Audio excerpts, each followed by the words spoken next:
Hi, I'm Austin Miller. I'm going to be talking about my new EP, Some Degree of Comfort, and we're going to be going through it track by track. Okay, so hi Austin. Can you tell me a bit about coping methods? So that was the first, that's the first song on the EP. It's a bit of a strange one because I wrote all of it kind of in my own head. Like, I think I had one chord that I was playing on the guitar that in this open tuning that I thought sounded quite nice. This kind of like sus4 chord, and I was like, oh, this could work with something. So I was thinking about it and I was kind of taking it in, and I had like the little motif, and I was like, this could kind of go somewhere. And then I remember getting the first line of the song, which is the first line of the chorus, and it's this won't make you happy, and it's kind of about just kind of observing people, like what they do to try and keep themselves kind of distracted from things and kind of life in general, like maybe say drinking, or you know, taking drugs, or whatever that is, a kind of escape. It doesn't even have to be that, it can be anything else, certain habits I've got or whatever. See, what I do is what as it says in the song, like it's go write a song, like, and then sort of like my coping method is doing that, kind of figuring things out through doing that. Yeah, that's the song. So how about Sparkler? My favourite. Sparkler, yeah, it's most people's favourites. It's kind of, it's my favourite as well. I love that or the next one, but Sparkler is. I remember again coming up with that, like the line I was walking about, as you do. Again, not with an instrument or anything, but having the line Sparkler come up in my head. It was around about this time of year, so it was quite dark. There was lots of Christmas lights, so I might have been doing that, I don't know. I'm not thinking about the actual thing, like sparklers. It wasn't bonfire night or anything, you know. But yeah, that song was kind of about, I actually don't know what it's about. This one, it's just it's that line, she's a sparkler. Yeah, so that line came about through having Sparkler, and I was thinking, like, what would work with that? And then going, alright, she's a sparkler, right, that works, but it's a bit cheesy, that might not work, because I don't do cheesy very well. I don't think I do, at the time. And then that line came back to Sparkler, I was like, I can't use that. And then I played it with the song and had the little melody, and I was like, that works. And then I remember writing the chorus. I remember when I was writing the chorus, this was a couple of weeks later, and then I was kind of like, I was practicing, doing some duo practice, and then the other person, he went off to the toilet, and I was, where my room is, where we were rehearsing, the toilet's just across here, so I was like, picked up the acoustic guitar, but I was taking a break, and I was like, I played the chords out of the chorus, and then he started taking a piss. As I was saying, you can't leave it. I could just hear it, and I finished writing it as soon as he finished and came out the toilet. And I was like, I think I've just finished the song. So, that's Sparkler. Okay, what about Quiet Tragedy? It's quite it sounds quite a deep song. Deep song. That one's actually, I remember watching, have you heard of the thing called The School of Life? No. No. It's this YouTube channel, and it's narrated by this guy, and he says all these really profound things on it. And he's one of the videos he said the words quiet tragedy. This is a quiet tragedy or something. Well, I think that's what he said. I might have misheard. I didn't rewind the video to check. And I was like, right, that's cool. So I googled it to try and see if, like, what it really means, and then there wasn't really anything that came up. So I was like, that kind of works with the idea of the song, the chords, and the music that I had at the time but didn't have any lyrics for. And then this song was about a couple of weeks before I recorded the EP, and it was originally going to be 4 songs in the EP, but this one was like, this could be pretty good. So I emailed the guy, I was like, can we add another song to this? And I was like, I was sending the demo and stuff, and he was like, yeah, let's hear it. And he was like, yeah, let's do it, because it was one of his favourites as well.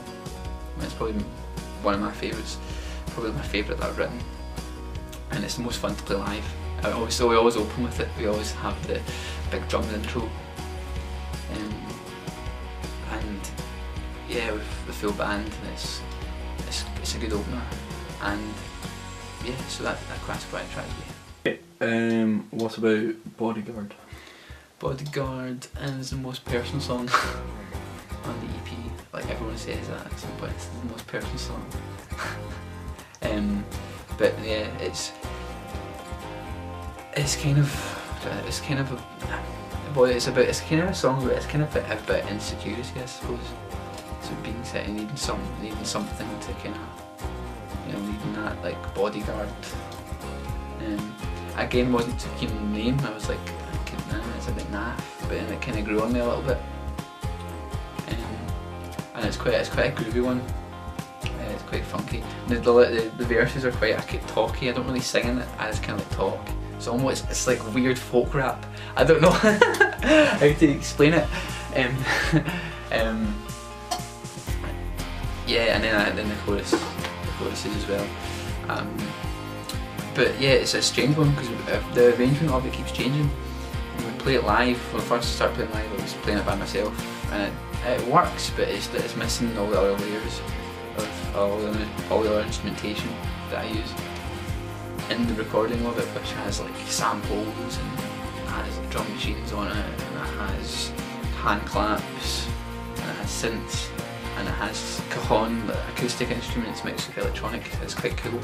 And then when we did it live with the full band, with the kind of rock setup, it completely changed. We had like live drums, we had all the distorted guitars for the chorus and things, and it was a lot more kind of rocking, I'd say. But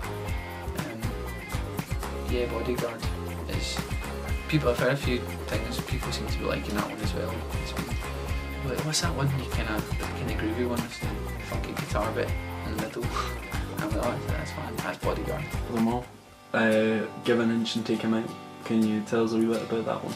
Yeah, that one is probably the first song that I'd written for it, and it wasn't even for this project. It was a song I'd written when I was like 17 that I had different arrangements for, and it was a kind of like rock version of it with like a guitar riff for the strings too, and then it turned into more of an acoustic song, and I kind of I was like, this could work with this, mixed about what key to play in, because I wasn't singing at the time, so I was like, what suits my voice, which I'm still kind of figuring out at the moment. But then it kind of settled on this version of it, which I think is the final one, and it's got like a string quartet on it that some of my friends came and played that I'd written a part for. We'd actually taken some of that out right at the end when we were mixing it, in the final day of mixing. We were like, see that bit there? What would it sound like if we took the strings out there?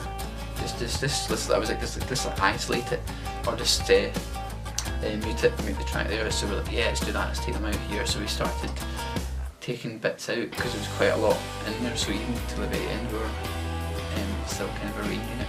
But yeah, it's kind of about, as well, Give and Take 'Em Out is like the saying, it's like, you'll give someone an inch, they'll take a mile. So it's like trying to kind of find those people in this like, basically it's a song just to like tell them to almost like fuck off and just be like, I'm a modern person now, and this is like acting practice now. This is like it's kind of some quite a uplifting song, kind of getting away from that type of thing. What's next for you? Where will we see Austin Miller next? Next, more gigs. Yeah. It's not even started yet. The EP's just been out for about a month, just over a month. So most people that will hear it haven't heard it. And the next thing for me is I'm writing more songs, because it was a long time period where I wasn't writing any because I was sitting in this for so long. So it's getting them written, but I've got a few. I've got a couple finished and a few almost finished at the moment, and I've got a few plans for next year that are going to be quite cool. Kind of like bigger gigs and things. maybe playing with different musicians. Yeah, so a lot of new things on the go, but you should be able to hear about it all pretty soon. What made you want to write? That's a good question. I think it's like it's a way of kind of figuring things out. It's a way of like, if it's sort of subconscious or not. Like once you write, or once you've written something, I don't really know what it means to begin with unless it's normally gibberish, and I'll make sense of the gibberish that I'm writing. Then it kind of becomes, oh right, so that's linked to that, and I'll start. So when I start writing songs, probably because, yeah, working myself out really. It's always kind of therapeutic. But I've always, even before playing classical guitar, which that's the thing I practice and study now. Even before doing that, I'd be sitting with an acoustic guitar or an electric guitar, kind of coming up with little ideas here and there, musical and kind of like lyrics and things. But it wasn't until the past couple of years where I started really writing lyrics a bit more and started getting into that a bit more as well. So yeah, I write it because it's kind of cathartic, and it's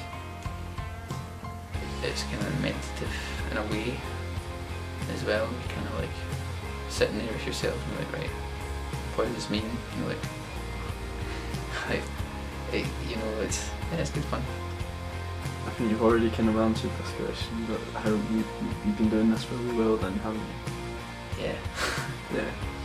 I got my first guitar when I was 8 years old. That's quite a long time. And then, in fact, it was very much like this one.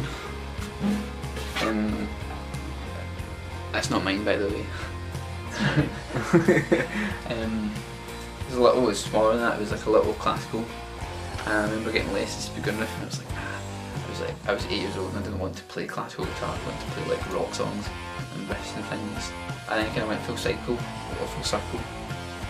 back to classical, because I just realised with rock music that it's all kind of the same. All the riffs are kind of like similar, and you go with it a little bit, and it's just a bit faster hand, you're like, that's my impression of some guitarists. But no, there's some really good electric guitars as well, really good. But yeah, I mean, I kind of went back because I kind of got bored with the electric guitar a little bit, and then I found the classical much more interesting. For all different voices, you have to play at the same time and things. But still, I was still writing songs right through doing that. I've always been doing that. I like to incorporate the classical into it somehow, or even if I've got two things running together at the same time. But yeah, I'm playing for quite a while now. Okay, my last question. We know you've played quite a few gigs in your time. I remember when that was the first one. Box. Yeah, that was the first gig, and I was shitting myself. I played loads of classical. Like I'd sat and played recitals before that, and like done lots of stuff, like way more technical. But the first time playing in a pub and singing, I suppose singing, I was shitting myself, man. I was like sitting there that day going, man. I mean, people liked you. And yeah, it was a good gig. I remember playing Sparkler at the sound check. I was this big bearded guy. He was standing at the bar sitting there. And I finished it, and I was like, and started clapping, and when I heard that and I saw that, I was like, and there was people at the back started clapping, and I was like getting clapped at a sound check. I was like, and I kind of got a little boost from that. Yeah. And I was like, maybe this is, so I was like, alright, and I gave me a little boost for the gig, and I played the gig, and it was really weird. I remember thinking, I've done this before, surely I've done this before, because it didn't feel like the first time I've done. Well, I suppose I had performed before loads of times, but I hadn't done that before, but it felt like I had. Yeah. So, coming on to that, what's the best gig you've ever played? And I think I know what I lost track. I was like, I'm going to count all the gigs I played. Okay. I was like, I'm going to do that. I can't remember the rest. Maybe about 7 or 8. I've done one a month, I think, since last March. That's one. I think it's probably about 7. and it was the last gig I played of the year, and it was at King Tut's, and it was the best gig for many reasons, because it was like I played my first gig in March, and normally it's like all your friends come to begin with, you know, it's just like everyone you know, so you're like not that, you've played to them before anyway, so you're not that bothered. Maybe there were a couple of people there, but this one, it was like the venue was slightly bigger, it's King Tut's, and we had our own dressing room as well, which we didn't have. We've had a disabled toilet to put our stuff in before. It was a bit manky, and then we don't really get a green room, but we had an actual green room this time, and we had beers with my name on it, and the band, and our names were on it. I was like, this guy's like a beer, and we got like snacks. What? Yeah. So you felt special? I felt special. I felt cared for and special to an extent. It wasn't quite the O2, but it was.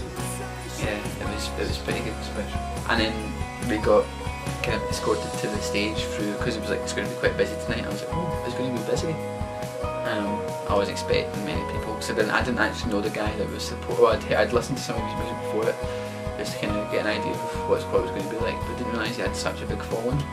So we get taken round to the stage door, outside, back round, switch the house lights off, right on you go, walk out, and this place is almost full. I'm like, okay, right, this is a proper gig then. This is like a step up from what I'm used to. You know? Had a lot of the bouncers there and stuff. I was like, it's just like 5 people standing watching, maybe a bit more than that, but compared to this, that's what it felt like. I just had the audience really nice, you know, really, they listened, you can kind of tell when you look at certain people amongst me, they're all kind of engaged, and there wasn't many people there that I knew. It was about 5 altogether, and yeah, it was really, they all liking it, you know. I was chatting to them, and then it was just, the gig went really well, we all played well. It was the first time we had my friend Chris playing cello and piano as well, and we had some mandolin, and it all worked, it all kind of came together. And we got off stage after, and we were like buzzing, like, yes, it was great. And then we go down to the little bar down at the bottom of King Tut's, and then the rep for the gig comes up and goes, do you know that Robert Plant was here, like from Led Zeppelin? And I was like, what? No. And then he comes down, he comes down to the bar, and I'm like, Robert Plant was this saw us play. Yeah. So I was like, that's a pretty good, you know, that's pretty good going. Did he talk to you? Or? No, he was left. I think he's with his band. I don't think we were playing at the Armadillo. But I think that night or the night before, and we were just going around some venues to see what was on. And we were kind of huddled, and I was like, did we talk to them? What do we do? Did we go up? Someone that I knew actually went up and tried to get a photo with him, but they were like only outside, turned him down. What do we do? So we finally picked up the courage. Like, this was like when the other guy just started, like, we're going to go down and talk to him, we're going to go down, and we went down, and he'd vanished. He'd gone. I was like, damn, missed my chance for Robert Plant. Yeah. So this year will be, come to one of my gigs and you might see another famous rock god, like maybe, I'm trying to think. Slash, just chilling. Or like, what's like a really unexpected one. I can't think of any right now. Like the Stone Roses, just. Yeah, like Liam Gallagher.